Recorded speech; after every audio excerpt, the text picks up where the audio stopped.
Hello,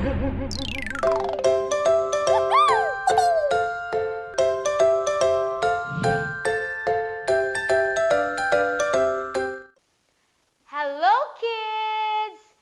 This is our reading class again. Are you excited? Wow, very good. Before we start, let's talk to God first. Let's fold our hands, close our eyes, bow down our head.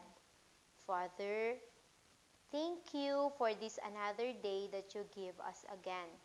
Thank you for giving us good health and for taking care of us.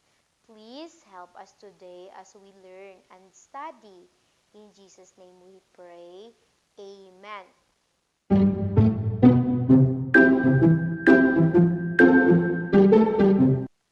So last time, kids, we have learned the vowel letter O sounds O. Can you sound it again? Wow, very good. Letter O sounds O.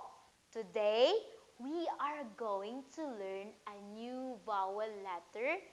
Vowel letter U sounds Again, vowel letter U sounds Good job. Here are the pictures or the objects that begins with the vowel letter U sounds We have here under,